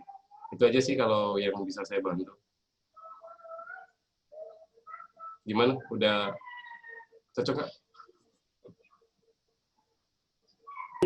Boleh share strategi nggak sih? Manu misalnya. Usahanya Manu buat entrepreneurship, entrepreneur. Kayak ibarat darahnya cak Manu bisa jelasin nggak? Keinginannya cak Manu usahanya. Itu kan poin juga tuh, kadang-kadang orang setahun mungkin entrepreneurship, kita gue nggak untung cak Manu, nggak pakai modal. Cuman lebih nanggap itu. Intinya gimana Kak? Balik modal? Ya. Jadi misalnya nggak kedengaran nggak suaranya Kak? Oh sorry, dengar ya? Dengar nggak yang lain? Oke. Coba dengar ya? Dengar ya? Dengar. Cuma nanya Mbak ya, jadi sebenarnya kurang lebih apa sih yang kan kadang-kadang entrepreneur itu kan cari usaha juga ya, ada kamu lah dari sisi apa? Kayak struggling itu mirip membangun tuh membuat orang percaya itu itu cak Mano lebih ngadepi gitu. Oh, untuk di awal-awal kayak? Iya benar, itu kan pasti ya awal kali. Oke. Ini mungkin balik lagi ke pertanyaan yang di awal tadi ya, siapa yang nanya? Febrian ya, yang nanya soal gaji tadi ya. Iya, nah, betul. Untuk pertama kali bekerja, menurut saya ya, yang lebih diutamakan itu pengalaman. Karena ya mungkin saya bisa mencerminkan dari pengalaman saya ya. Saya ke sini itu sebenarnya bukan pengen kerja awalnya ya. Ya sama kayak Om Deki lah tujuannya ya. Di awal-awal itu. Tapi kebetulan saya nggak dapat, Om Deki dapat, jadi daripada pulang coba nyari pekerjaan. Nah tahun itu kalau saya nggak salah sih tahun 2016. Nah di sini saya mencari sebuah pekerjaan yang terkait dengan apa yang saya miliki. Misalnya kayak skill dulu kita belajarnya Java ya. Nah, di awal pekerjaan saya mendapatkan pengalaman pekerjaan menjadi Android developer. Dan kalian tahu nggak gajinya berapa? Nggak sampai UMR. Gajinya di bawah 3 juta, dan itu saya lakuin selama 2 bulan. Karena kalau udah 2 bulan, atasan udah bisa lihat loh, skill kita tuh pantas nggak buat dipertahankan sama kantor apa enggak. Alhasil, ya setelah 2 bulan, gaji naik, dan itu melebihin dari UMR. Nah, ini balik lagi ke situ tadi ya. Nah, untuk sekarang, alhamdulillah ya, gaji udah lumayan beda sama di awal. Nah, di sini saya mencoba untuk membangun sebuah platform tadi. Awalnya kita digaji per bulan, udah jelas lah ya, gaji per bulan, masuk ke kantong gitu ya. Nah, sedangkan kalau bisnis itu beda. Kalian, kalau saya, fokusnya lebih membangun ke branding dulu. Saya juga punya kayak channel YouTube, kalian bisa search aja nama saya ya, Robi dan Putra. Itu ada salah satu tadi yang pernah nonton channel saya dan nggak tahu saya berasal dari Unip ya, Bengkulu gitu ya. Nah, awal-awal pertama bisnis tentu aja gajinya nggak sama, bisa jadi lebih gede maupun bisa jadi lebih kecil banget kayak gitu. Nah, di awal-awal kayak gini mungkin katakanlah ya 3 bulan awal saya membangun Bagi Kode itu emang naik gajinya dibanding saya kerja. Cuman masuk ke bulan 4 mulai ada penurunan. Nah, di penurunan ini kita harus introspeksi diri. Apa yang salah? Misalnya kayak, apakah kita butuh promo, apakah kita butuh mentor baru, apakah butuh kerjasama. Artinya sih kita harus tetap belajar. Walaupun kita nggak dikejar lagi ya. Kalau di perusahaan kan kalian kerja, misalnya kayak pakai metode Agile tadi, nah itu kan kalian harus report progres per hari, bukan per minggu ya. Jadi apa yang kalian kerjain dalam satu hari. Dan itu pasti buat yang pemula bikin pusing banget ya, karena kalian dikejar-kejar terus, udah batas mana? Patch ini udah selesai belum? Belum selesai Pak, butuh berapa lama? Nah kayak gitu-gitulah. Tetapi kalau kalian bisnis, itu enggak. Kalian nggak dikejar apa-apa, tapi kalian kayak berpikir keras sendiri gitu ya. Nggak ada yang ngejar, tapi kalian pengen berpikir gitu. Ini bisnisnya biar tetap jalan, harus gimana gitu. Apakah kita harus bikin promo tadi, apakah ada yang salah dengan materinya, ataukah materinya enggak pantas buat pemula, ya kayak gitu-gitulah. Intinya sih kalau saya ya, enggak fokus dulu ke gajinya, tapi lihat dulu dari insight-nya dari peserta yang ada di kelas kayak gitu. Itu aja sih utamanya Kak. Gimana Kak? Oke, Abi gimana Bi? Cukup puas ya Bi dengan jawabannya? Oh, puas sekali Kak, bagus sekali jawabannya Kak. Oke, Sangat terima membantu kasih. Kak. Sama-sama Kak, makasih juga Kak. Oke, penanya selanjutnya ini ada dari sistem informasi kelihatannya. Dewi Anugrah Anwar. Oke, silakan Dewi. Ya Mbak, sebelumnya makasih udah dikasih kesempatan untuk ikut webinar ini dari sistem informasi. Yang ingin saya tanyakan, jadi pengalaman saya untuk pernah ikut kayak kuliah umum kayak gitu, perbedaan dari sistem informasi dan informatika itu, kalau ibaratkan membangun suatu bangunan, itu informatika adalah mandornya dan sistem informasi adalah arsiteknya kayak gitu. Nah, yang ingin saya tanyakan dari banyak pekerjaan yang sudah Bang Azhar tadi jelaskan, apakah ada pengalaman abang-abang dan mbak-mbak nih sebagai alumni, apakah ada pekerjaan yang khusus untuk sistem informasi kayak gitu?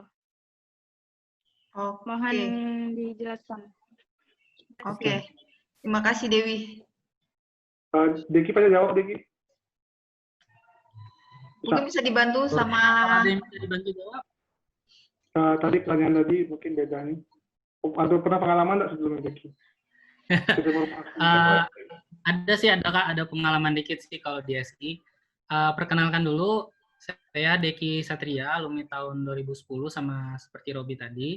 Kalau untuk sistem informasi sebenarnya pekerjaannya sih kalau dibilang banyak ya. Saya juga kemarin S2-nya kebetulan ngambil bagian sistem informasi. Nah, jadi memang kalau di sistem informasi itu kalian akan sangat sedikit megang namanya coding, tapi lebih banyak megang ke tata kelola. Nah, kalau saran saya sih, kalau memang kalian pengen mendalami sistem informasi, itu dalamin yang masalah-masalah tata kelolanya, seperti misalnya ER, Enterprise Resource Planning, ERP itu, kemudian Enterprise Architecture, Business Analyst, kemudian Project Management. Untuk kegiatan-kegiatan yang seperti itu sebenarnya lebih banyak diberikan ke anak-anak sistem informasi. Karena memang secara kurikulum, di sistem informasi itu lebih banyak masalah ke tata kelola. Kalau untuk informatika kan, ya seperti kita pelajari di informatika lah, kalau di UNIF kan banyak coding dan sebagainya. Nah, jadi untuk masalah pengelolaan, bagaimana kita mengimplementasikan, kemudian bagaimana kita membuat orang pengen make, kemudian mengubah culture organisasi itu lebih banyak di sistem informasi. Nah, untuk pengalaman saya sendiri, karena kebetulan saya kan juga freelance, konsultan kayak gitu, jadi memang lebih banyak anak-anak sistem informasi itu yang terjun ke dunia konsultan jadinya, bukan ke dunia development. Gitu. Jadi kalau misalnya bikin proses bisnis nih, kayak sekarang kan saya lagi ngerjain proses bisnis di pemerintahan, nah itu biasanya anak sistem informasi yang megang. Karena memang ilmunya anak-anak sistem informasi yang punya. Itu sih. Oke, mungkin saya tambahkan sedikit ya. Berarti kurang lebih itu seperti ini. Sebelum kita membangun sebuah sistem, kita perlu melakukan analisis apakah layak ini dibangun sistem atau tidak. Nah, untuk menguji kelayakan tersebut itu biasanya dari orang-orang sistem informasi seperti Kak Deki bilang tadi, bagaimana perencanaannya, kemudian apa saja yang harus disiapkan sebelum dilempar untuk menjadi sebuah proyek aplikasi. Mungkin seperti itu ya Bang Deki ya? Yap, benar sekali. Oke, gimana Dewi? Terima kasih Mbak Bang jawabannya. Oke, terima kasih juga. Oke, kita lanjut ke penanya selanjutnya. Ini ada Ivan Alfajri. Oke, silakan Ivan. Ya, terima kasih Mbak untuk kesempatannya. Saya ingin bertanya, jika kita ingin membangun sebuah market. Ivan bisa disebutkan dari TI atau SI angkatan berapa? Maaf, Mbak, saya Irfan Alfajri dari Teknik Informatika 2016. Oke. Begini, Mbak dan Abang sini semuanya, saya ingin bertanya jika kita ingin membangun sebuah marketplace, minimal tim IT yang bisa kita kumpulkan untuk membangun marketplace itu apa saja? Dan maksudnya mungkin front end, back end itu harus dipisah atau disamakan orangnya, datanya semuanya mungkin minimal untuk yang baru mau bangun marketplace, minimal berapa orang di dalam tim IT yang bisa kita ajak untuk bersama-sama membangun marketplace yang masih baru tersebut. Mungkin itu saja. Oke, makasih Ivan. Kak Azhar atau siapa yang pengen jawab dari senior? Mungkin tadi kakak coba bantu ya dari segi backend. Jadi, yo marketplace itu tergantung softwarenya apa dulu. Aku buat game, apa kamu buat istilahnya enterprise system mungkin. Yo yang ada istilahnya ada dedicated backend lah yang istilahnya selalu on uptime sampai 24 jam. Nah itu dari itu dulu beda jawabannya. Nah kalau misalnya game itu jelas kalian cuma satu orang baik untuk buat satu game ya. Tergantung kalian mampu atau tidak itu jadi problemnya. Nah kalau back end itu tergantung bisnisnya dulu. Nggak bisa skala besar atau skala kecil. Nah itu sebenarnya nak buat saya kok jujur aja lumayan apa ya. Ya kalau butuh di kecil itu angka juga bisa berapa sekian lah. Tapi kalau berdasarkan role itu tuh kalau kakak tengok, kakak pahami ya itu ada sekitar 5 atau 4 lah. Oke, coba satu ya. Front end role satu kan front end. Satu back end satu. Role dulu ya belum orang ya. Lalu ada QA-nya ngetesnya. Lalu ada lagi network yang memastikan itu berhasil berhubungan tidak. Oke, network bisa diganti ke dev. Dan satu mungkin ada manajernya. Nah, itu 5 role lah. Masalah komposisi orang itu based on you, tergantung kau. Nah, jadi cuma ngomongnya.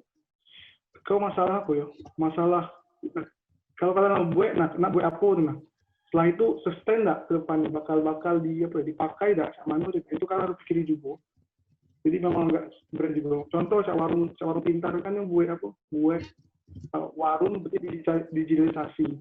Untungnya di mana? Untungnya betul-betul buat supply chain.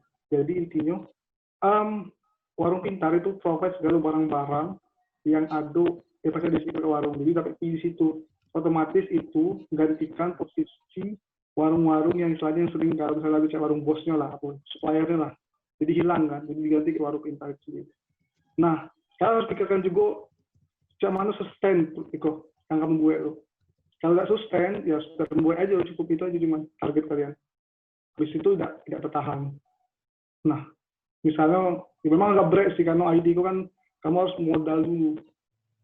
Mungkin atau bahkan beberapa CTO, orang-orang Gojek aja pernah cerita dengar itu kan nggak dibayar gitu.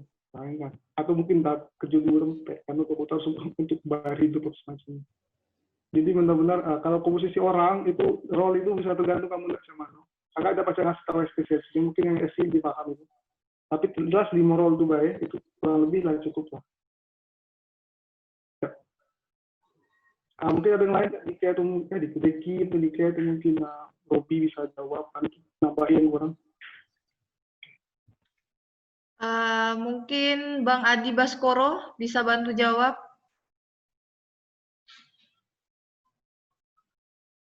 Kak Abun boleh jawab, bantu jawab dong. Muhammad Adi Baskoro, Teknik Informatika 2010.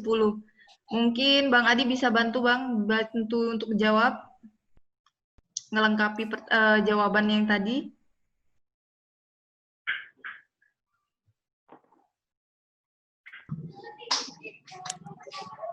Oke, Bang Adi, kameranya mungkin bisa di-on kan?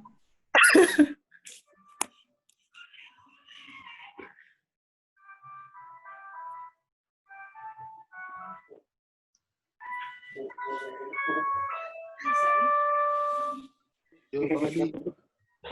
Yo, Om Bun. Bun, mana Bun? Halo, Adi Baskoro. Wait. Oh, S-nya masih lewat berarti.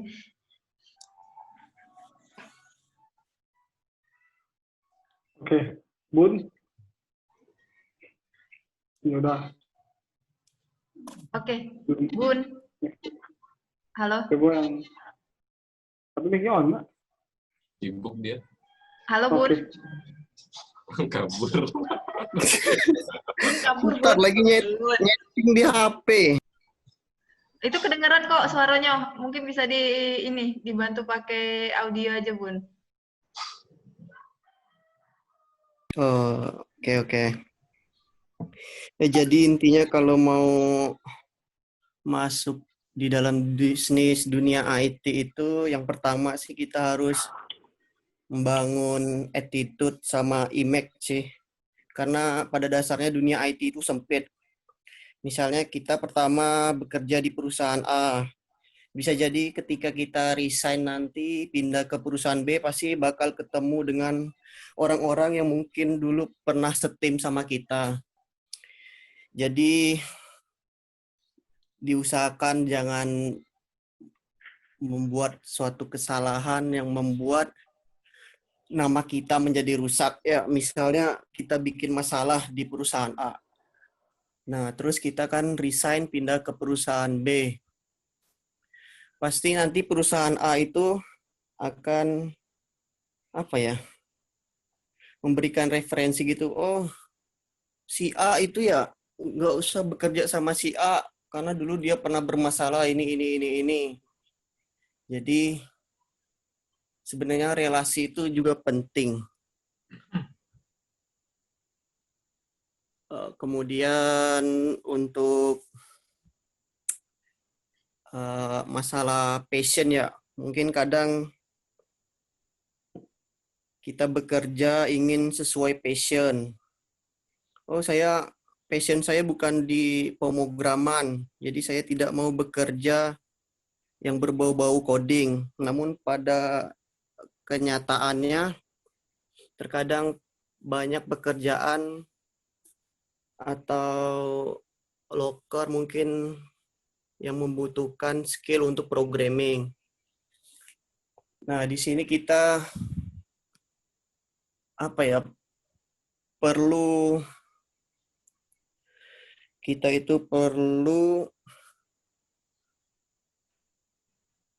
beradaptasi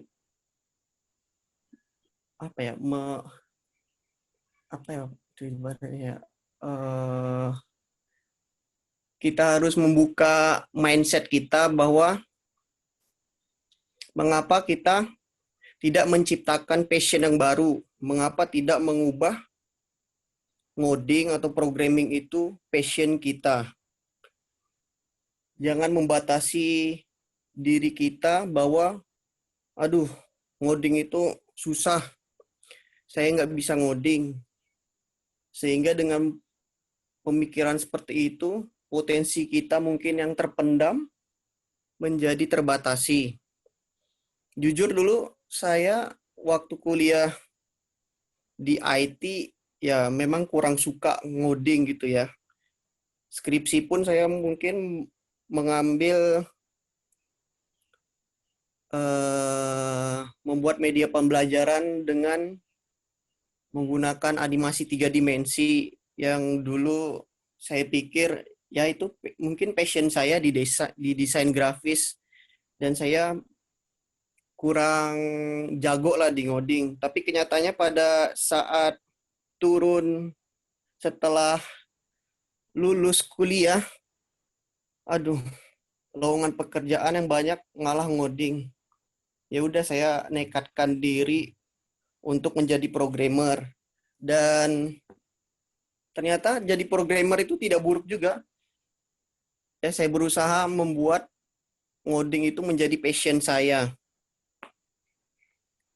Dan kadang saya juga malu gitu ya, misalnya masuk ke perusahaan dan ternyata teman-teman programming saya itu malah jurusannya bukan jurusan IT. Ada yang jurusan teknik nuklir, ada yang jurusan matematika, ada yang jurusan kimia. Bahkan saya kadang merasa malu.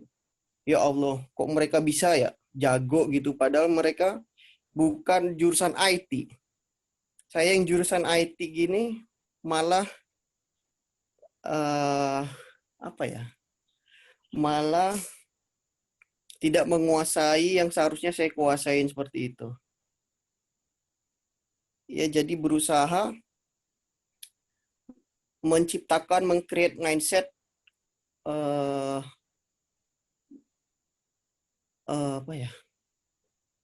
berusaha menciptakan passion barulah intinya. Jangan membatasi diri, karena terkadang kita jadi programmer, ngelamarnya misalnya pertama Java. Kadang kan perusahaan nyari project susah. Ini adanya project .NET nih, ASP.NET C#. Bisa nggak kamu? Ya udah, coba belajar aja, karena pada dasarnya programming itu sama. Yang penting kita punya logic. Ya, sama ibaratnya kita mau ke Arab, ke Mekah. Kan jalannya bisa pakai pesawat, bisa pakai mobil, bisa pakai kereta. Yang penting tujuannya sama, ke Mekah, ke Arab sana. Ya, sama seperti membangun aplikasi. Misalnya kita ingin membangun sebuah aplikasi ERP. Ya, database-nya terserah mau menggunakan Oracle kah, mau menggunakan MySQL server kah, atau menggunakan Postgre. Sedangkan untuk aplikasinya bisa menggunakan .NET, bisa menggunakan Java, bisa menggunakan PHP. Yang penting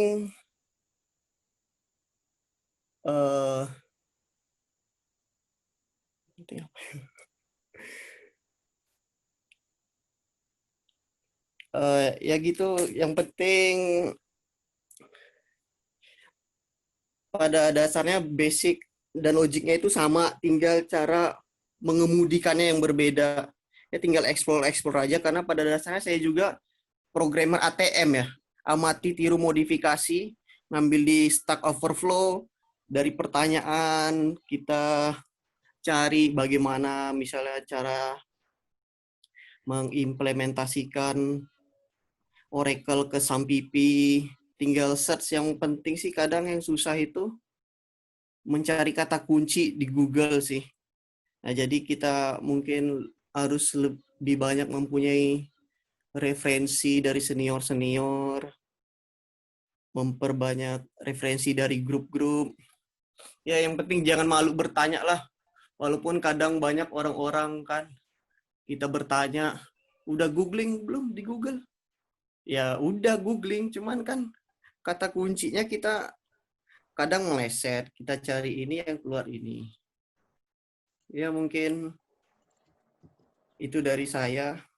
Mungkin saudara Robi atau Deki Satria bisa menambahkan yang lebih pro. Oke, untuk Irfan gimana, Pan? Dengan jawabannya?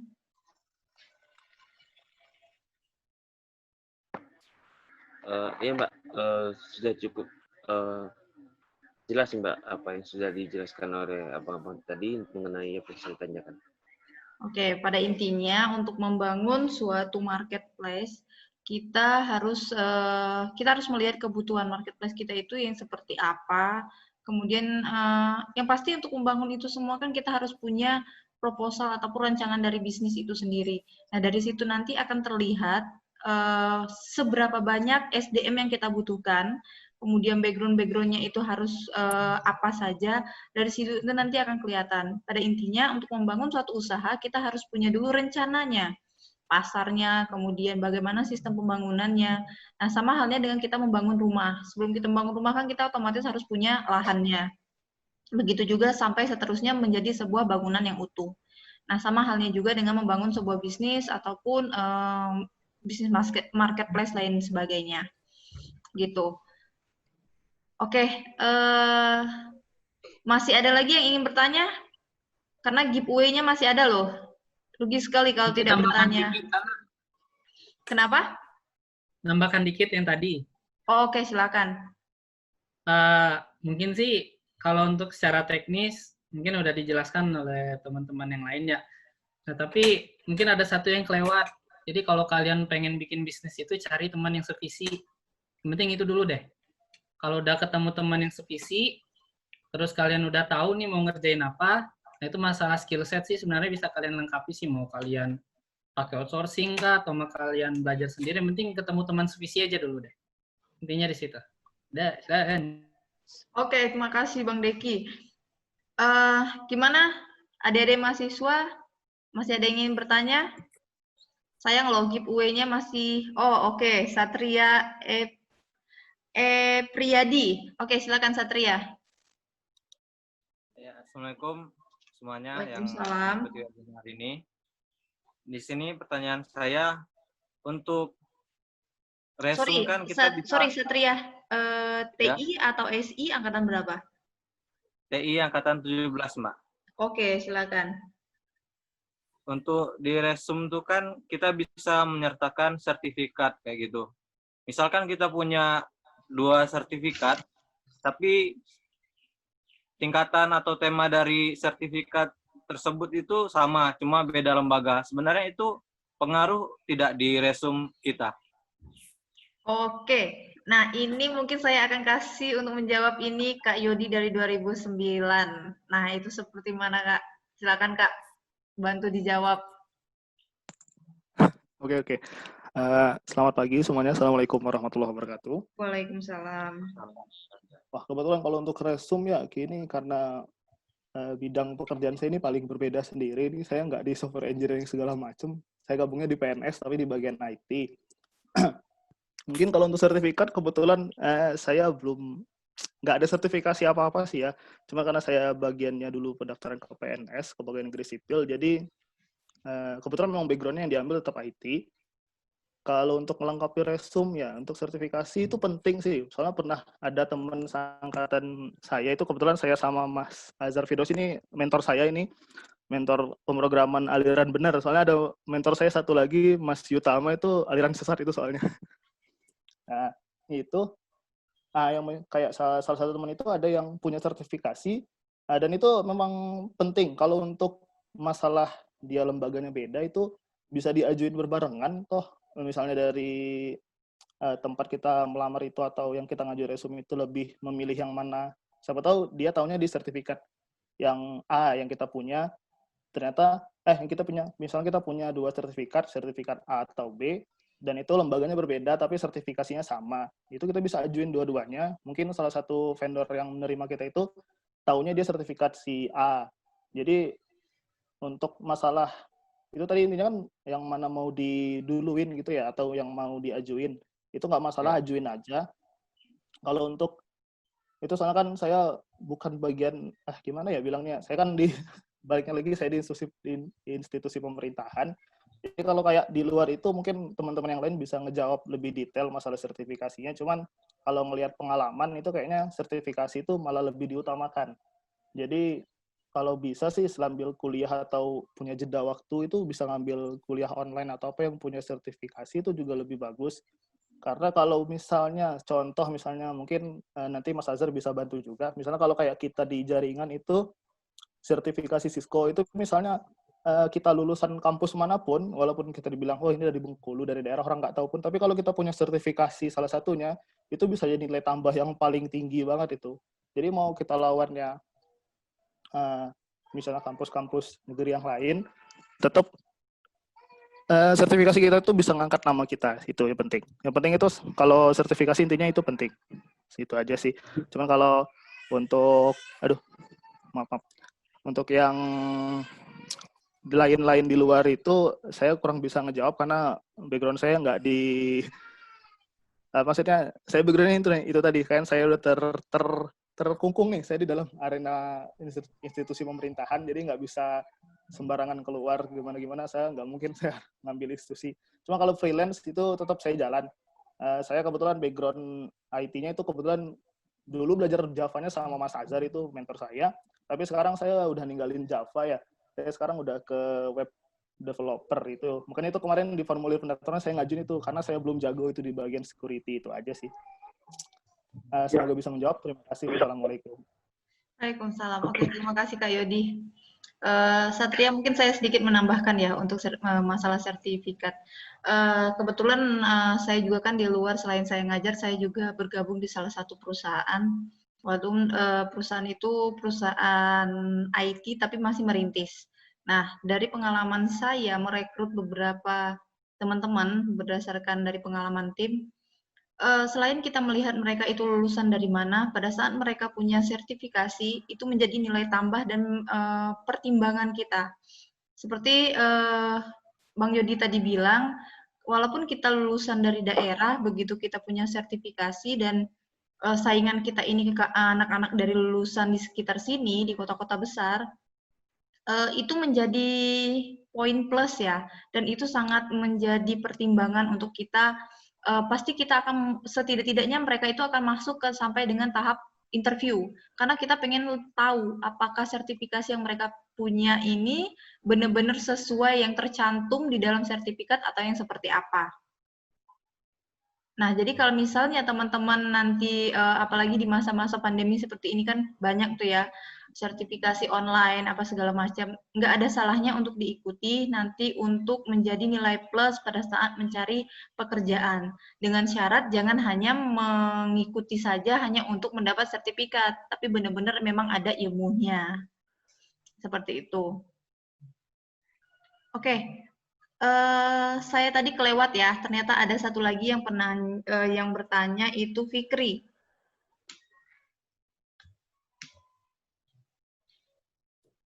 Fikri masih ada?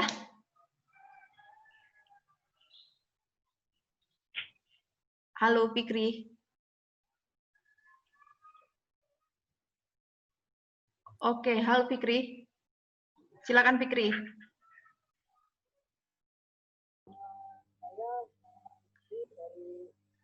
Sorry, suaranya nggak kedengeran, Fikri.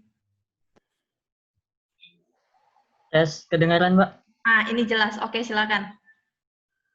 Saya Muhammad Fikri dari Teknik Informatika tahun angkatan 2019. Oke, silakan. Saya mau nanya masalah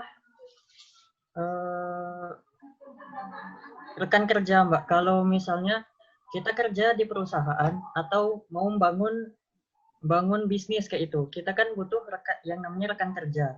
Nah, yang mau saya tanyakan, pengalaman untuk mungkin abang-abang dan mbak-mbak punya pengalaman tentang rekan kerja, karena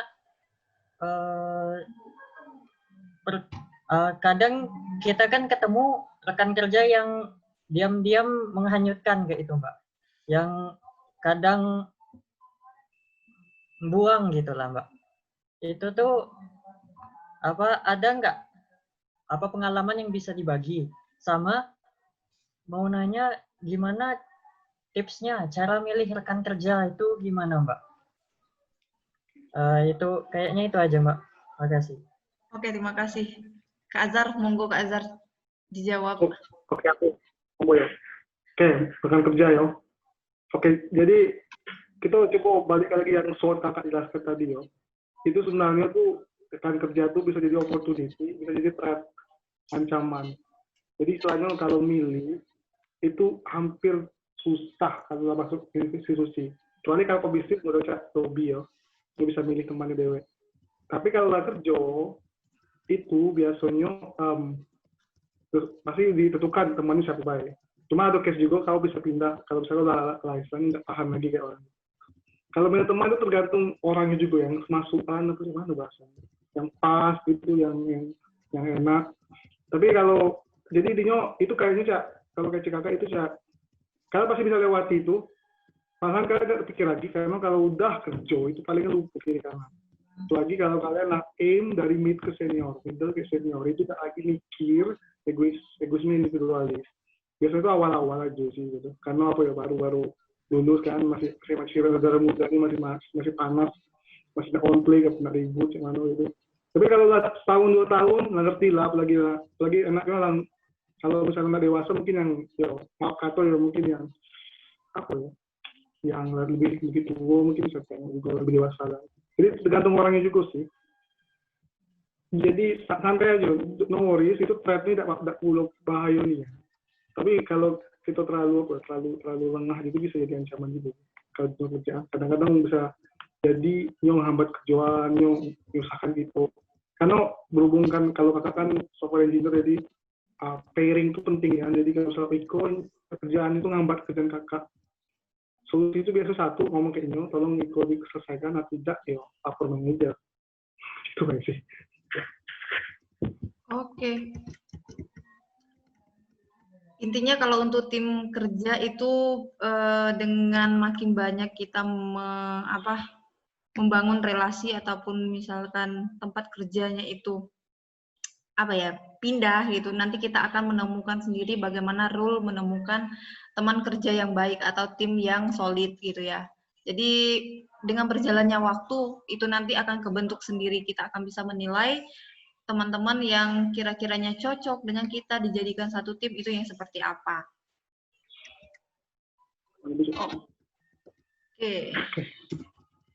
Oke, teman-teman, mengingat waktu kita udah hampir jam 12, ini jauh sekali dari jadwal waktunya. Jadi sesi untuk tanya jawab saya tutup. Sebelumnya sedikit saya akan mungkin mengambil apa yang sudah dijelaskan oleh Kak Azhar tadi ya.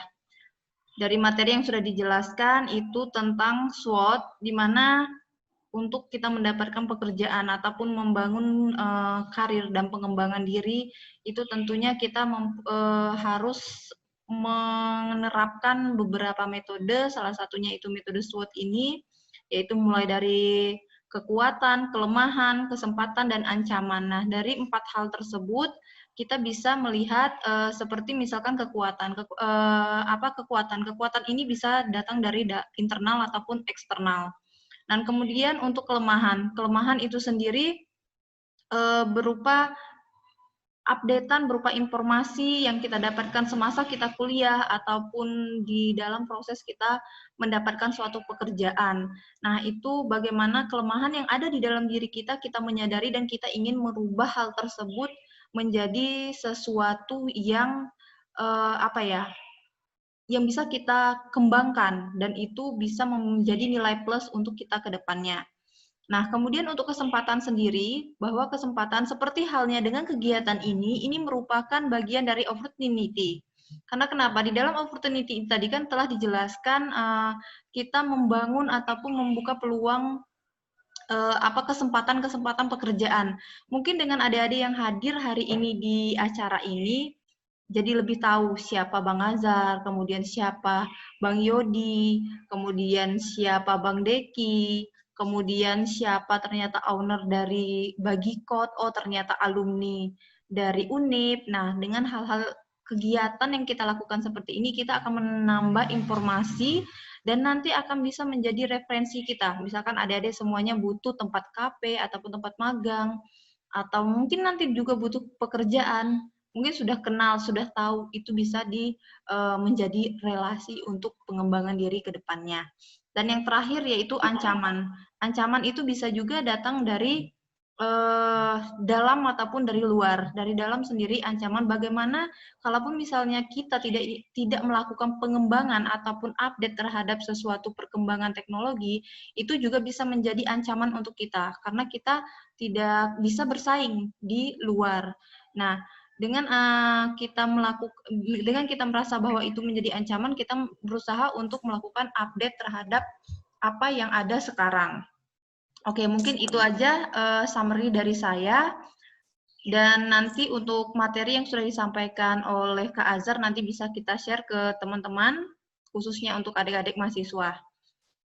Oke, sebentar kita baca komennya dulu. Mungkin ada masukan. Oke, untuk kakak-kakak alumni, ini kegiatan saya harap bukan saya sih, kita semua berharap ini kegiatan bisa rutin kita lakukan. Di setiap sesinya itu nanti ada pemateri-pemateri yang baru dari para alumni, sekaligus menjadi wadah silaturahmi kita juga di kondisi seperti sekarang ini, walaupun kita nggak bisa ketemu secara langsung, dengan adanya media seperti ini, kita tetap bisa menjalin silaturahmi. Mungkin untuk adik-adik mahasiswa, teman-teman yang belum ikut hari ini, next time di kegiatan selanjutnya bisa diajak kita lebih ramai lagi. Dan gitu juga untuk kakak-kakak alumni, mungkin teman-teman yang belum bisa hadir hari ini, mungkin nanti akan kita kontak, akan kita ajak bergabung gitu ya. Tentunya acara ini saya sendiri yang sebagai pembawa acara sangat sangat membuka diri bila ada kritik dan saran dari teman-teman sekalian untuk kegiatan ini. Monggo silakan disampaikan kepada kami, baik bisa melalui saya ataupun Bang Azhar. Itu aja ya mungkin yang bisa saya sampaikan, lebih dan kurang saya mohon maaf. Terima kasih untuk waktu dan kehadirannya. Sebelum acara ini kita tutup, mungkin saya akan capture dulu ya sebagai kenang-kenangan bahwa kita ngelakuin pertemuan secara online. Mungkin semuanya kameranya bisa di-on-kan, akan saya screenshot. Oke? On-kan dong, please. Oke.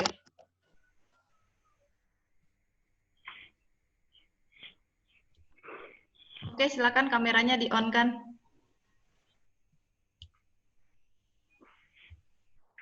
Yang mau berpose, tersenyum atau lain sebagainya, monggo silakan. Oke, mana lagi nih? Devina, ayo silakan kameranya di-on-kan. Dewi, Satria. Bun, mana Bun? Wih, udah kayak Do. Abun, tolong Bun, please Bun. Oke. Tadi ada Andre Mirven ya, kalau nggak salah ya. Andre, mana Andre?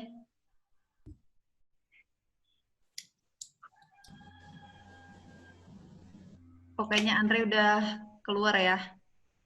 Oke, ini mana lagi nih? Di layar saya belum semuanya yang nampil nih. Oke ya, siap ya. Oke. 1, 2, 3. Bentar.